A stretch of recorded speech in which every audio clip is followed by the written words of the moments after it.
प्रीत कौर जी, पंजाब कपूरथला से। श्री हरिवंश महाराज। श्री हरिवंश महाराज जी, आपके चरणों में कोटि कोटि प्रणाम। महाराज जी, श्री धाम वृंदावन में यदि जाने अनजाने हमारे द्वारा जीव हत्या हो जाती है, छोटे छोटे जीव जंतु जैसे मच्छर आदि हमारे कारण मर जाते हैं, तो इसके लिए हमें क्या करना चाहिए? कि कौन प्रश्न करना?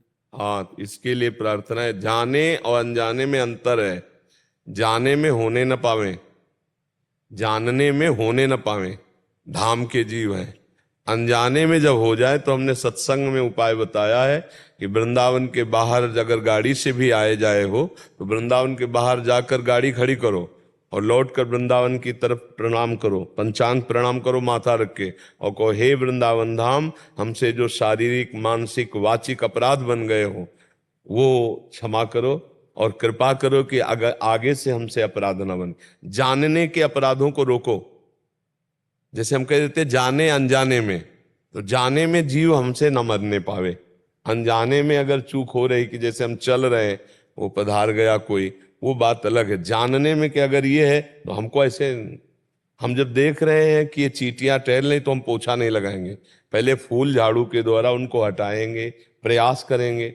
अब अनजाने में कोई लपिट करके मर जाए बात अलग है, जानने में दिखाई दे रही तो हम ऐसे नहीं करेंगे, हम पहले फूल झाड़ू लगाएंगे, हम पहले कपड़े से हटाएंगे उनको। चींटियों के वृंदावन के जीव हैं, तो जानने में तो मरने न पावे, और अनजाने में जब मरे, अगर आप बाहर से आए हो तो आप वृंदावन से, अगर आप वृंदावन में रहते हो तो रोज शाम के शयन के समय रोज वृंदावन धाम को प्रणाम करके अपराध क्षमापन रोज प्रार्थना करो कि हे वृंदावन धाम, हे वृंदावन के व्यक्त अव्यक्त महापुरुषों, हमसे जो अपराध बना हो तो क्षमा कर दो और हमको ऐसा ज्ञान दो कि हमसे आगे से अपराध न बने। रोज ऐसा प्रणाम करके कहना चाहिए जी।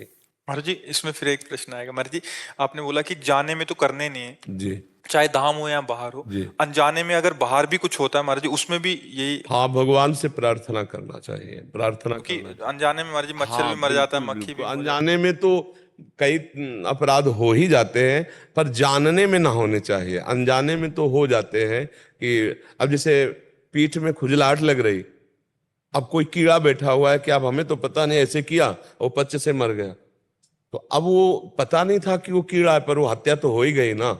तो ऐसे अनजाने में हम चल रहे, अब अचानक दृष्टि उधर थी और कोई जीव है दब गया, मर, कई तरह से ऐसे पाप होते। तो अनजाने के पापों के लिए क्षमा याचना करने से नष्ट हो, पर जान के अगर हम किया तो फिर उसका प्रायश्चित होता है, तो उसके लिए विधान होते हैं। अब जैसे वर्षा का समय था, हम दर्शन करके आ रहे थे, उस समय कच्चा परिक्रमा मार्ग था, ये जो रोड बना वो कच्चा था। अब अंधेरे में कुछ दिखाई नहीं दे रहा था, लेकिन एक पच्च से आवाज आई तो लगा कोई जीव मरा, तो बहुत बैठ के देखा तो एक मेढक मरा था। हे भगवान! अब इसीलिए फिर टार्च रखने लगे थे, वो बहुत आके फिर गोपाल शास्त्र नाम का पाठ किया, और वो शास्त्र नाम का पाठ उस मेढक को दिया कि भाई अनजाने में ऐसे आप, पर आपका तो परम कल्याण होगा, ब्रजरज मिली तो हमसे अपराध बना, अनजाने में ही सही, तो गोपाल शास्त्र नाम का पाठ करके वो नाम का ऐसे। तो अगर जाने अनजाने में कोई ऐसे अपराध बनते हैं तो उनका प्रायश्चित कर लेना चाहिए।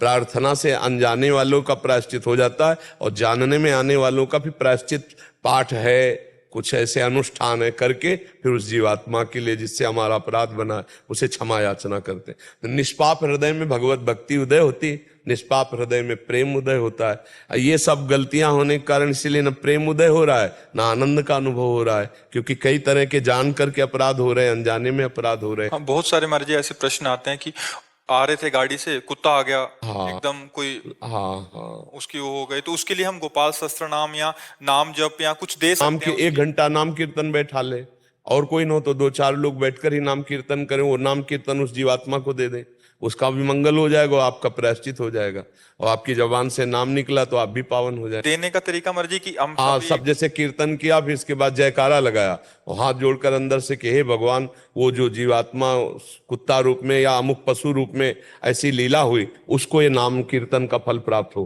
तो